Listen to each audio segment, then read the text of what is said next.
pessoas, eu sou a Bia Rosante e você está na Atitude Literária. E hoje eu vou conversar com vocês sobre as minhas leituras do mês de fevereiro. Fevereiro foi um mês relativamente produtivo, eu li 7 livros e meio. E daqui a pouco eu explico por que meio. Mas sim, eu fiquei bem satisfeita com as minhas leituras, acho que eu fiz ótimas leituras e vamos lá. Não tá exatamente na ordem das leituras, tá bom? Mas peguei todos e a gente vai conversar sobre eles agora. Eu li As Sombras de Outubro, do Soren, não vou me atrever a falar este sobrenome, publicado pela Suma Editora. Gente, o Soren, ele é o mesmo roteirista da série The Killing. E assim, que baita livro, que livro maravilhoso, que livro, sabe? Tipo, eu apenas amei, foi uma leitura incrível que me prendeu do começo ao fim. E foi uma experiência muito interessante de leitura. Aqui a gente vai conhecer a detetive Tulin e o detetive Hess. Acho que é Hess ou Cass. Esqueci, gente, o nome do cara, mas tudo bem. A detetive Tulin, ela tá cansada do departamento, dele separado. Ela é uma cidadezinha do interior, monótona, e de nada acontecer. Ela sabe que ela tem potencial para mais, ela tem ambições, ela quer mais do que isso. E o ambiente onde ela tá também é um chefe muito machista. E aí acaba que acontece um crime. Um crime horrível, brutal, cruel, sabe? Contra uma mulher. E o chefe dela fala, tudo bem, você quer ser transferida? Eu posso te dar uma indicação, eu posso usar sua carta. Mas antes disso, você vai investigar este caso e ainda vai abraçar um novato que chegou expulso da divisão dele. E você vai carregar ele pra cima e pra baixo agora. Tulin, claro, não fica absolutamente nada feliz com isso, mas ela não tem muita opção, ela aceita e junto com esse novato ela vai para a cena de crime. A mulher foi torturada, morta e decepada. Decepada no sentido, ela teve uma mão arrancada fora, mutilada, né? E, gente, que cena! Sabe, uma coisa da narrativa desse autor é que tudo é muito gráfico, tudo é muito vívido, tudo é muito real, cru, palpável. Em determinada cena, eu vou confessar pra vocês que parecia que estava sendo comigo. Eu senti na minha pele, foi horrível. Mas assim, sabe? O que tem nessa cena de crime diferente? Vocês viram que eu fico eufórica, né? É um bonequinho de castanha. Eles levam esse bonequinho lá pra, né, fazer como uma das provas para poder fazer uns testes e ver se conseguem alguma coisa para tentar entender o que aconteceu, porque até então essa mulher ela não teria motivos para ter sido morta da maneira como ela foi. Só que não é um caso isolado. Acaba que outros assassinatos começam a acontecer com a mesma assinatura do mesmo jeito. E o que esses casos têm em comum é que naquele bonequinho de castanha que o assassino vai deixando em cada uma das vítimas, tem a digital parcial de uma jovem que foi dada como morta recentemente. Ela foi raptada há mais de um ano e nunca teve seu corpo encontrado. Inclusive, a pessoa que a matou já confessou o crime, foi condenada, tá presa. Mas por que a digital então tá aparecendo? Se essa menina tá morta. E por que essa digital tá aparecendo nesses crimes? Por que essas mulheres aleatórias? O que as une? Teria alguma relação entre elas? São casos isolados? Não são? O sequestro dessa menina tem relação? Não tem? Gente, apenas incrível, sabe? Você mergulha nessa investigação e numa coisa acontecendo atrás da outra e você fica perdido porque tem muitas pistas falsas, muitas pistas soltas, você não sabe pra onde ir, parece um imenso quebra-cabeça, mas é uma baita leitura, gente. Super recomendo, tá? Se já tiver saído a resenha, porque eu li em parceria com o blog Estante Diagonal, eu vou deixar o link pra vocês aqui embaixo. Outro livro que eu li foi O Dia Depois do Fora, da Laura Conrado. E este livro, ele é um livro assim, no começo eu pensei que seria um romance, mas eu acho que é muito mais sobre transformação, sobre crescimento, sobre amadurecer, que aqui a gente tem a história da Melissa, que é uma jovem que acabou de levar um fora. Ela tem 23 anos, se eu não estiver enganada, ela tá para se formar em odontologia. Até então o namorado dela era tudo para ela, era a pessoa que ela visualizava o futuro da vida dela. Ela ia se formar, ela ia se casar, ela ia trabalhar com o odonto, que é o sonho dela, e acaba que tudo desmorona de um dia pro outro. Ela fica devastada, ela vai embora, e quando ela acorda no outro dia, ela passa o dia na sua rotina normal, é um domingo, então ela dorme de novo e no outro dia ela acorda e, para surpresa dela, é o que? Domingo de novo. Sim, ela fica presa nesse looping temporal de um dia depois do outro, sabe? Tipo, do mesmo dia várias vezes. Por quê? Porque ela tem questões que ela precisa resolver. Resolver com ela mesma, resolver com a família dela. Coisas que ela não enxergava que ela estava fazendo, porque ela estava tão presa naquela bolha da perfeição. Ela é a primeira da família que está fazendo faculdade, que vai ter um curso superior. Então, a família dela é muito humilde, mora numa vila com pessoas muito humildes, que não enxergam as coisas como ela enxergam, que não vê um certificado como ela vê, que não entendem o quanto isso significa para ela, de certa forma, assim como ela não entende que para eles tudo bem conviver com pouco, eles estão felizes. Então, gente, é um livro muito sobre crescimento, amadurecimento, sobre a jornada dessa jovem mesmo, entender o que realmente é importante e de como as coisas aconteceram, não porque é culpa dos outros, mas porque às vezes, por você estar tão obcecado e focado em uma coisa só, você acaba negligenciando todas as outras áreas da sua vida. Então é um livro muito interessante, muito reflexivo, e se já tiver saído a resenha, eu vou deixar o link para vocês aqui embaixo. Outro livro que eu li foi Romance com o Duque, da Tessa Dare. Esse aqui eu li para o Desafio Históricos e eu, quinta edição. E, gente, que livro divertido.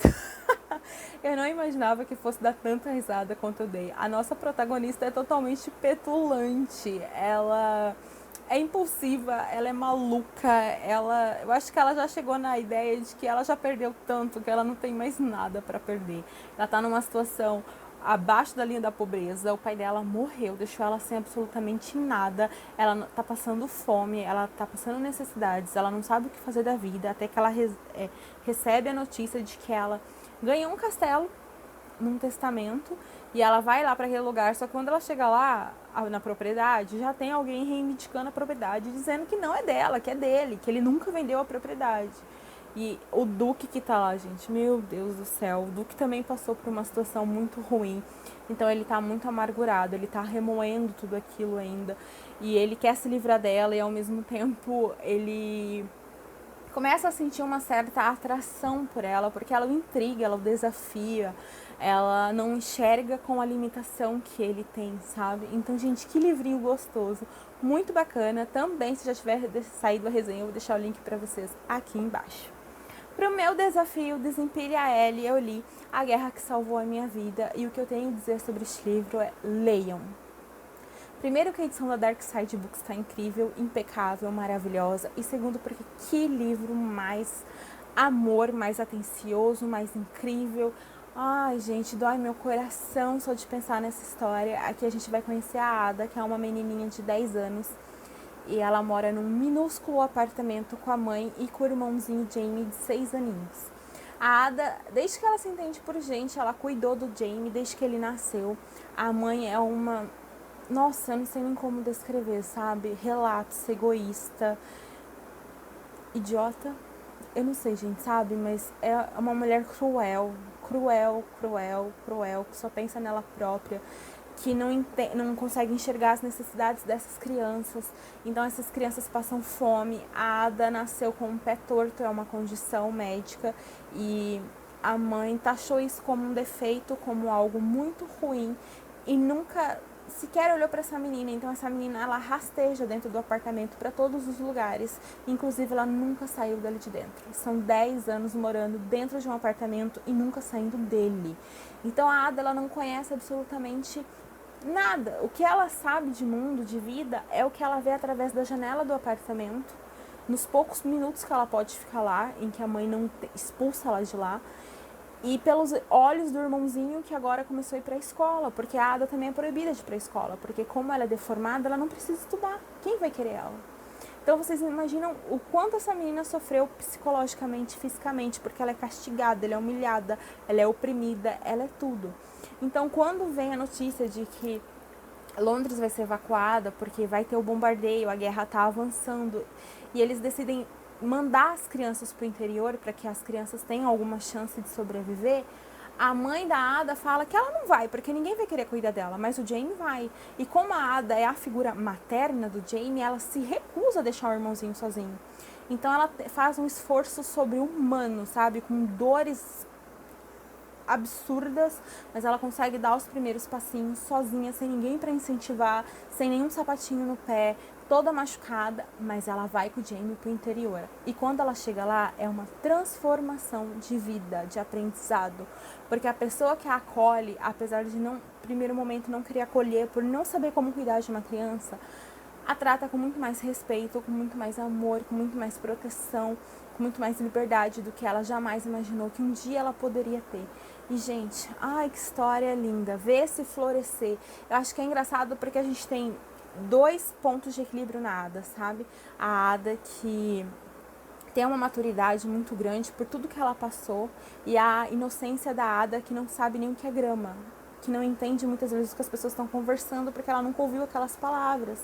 Então ela não sabe o que aquelas palavras significam, que não sabe como ser cuidada. Então ela acaba sendo mimada, ela acaba sendo birrenta, ela acaba tendo algumas atitudes que não condizem, sabe, com aquela situação, mas que ela faz porque ela não sabe como lidar, porque ela foi negligenciada a vida inteira. Gente, baita livro, leiam, por favor.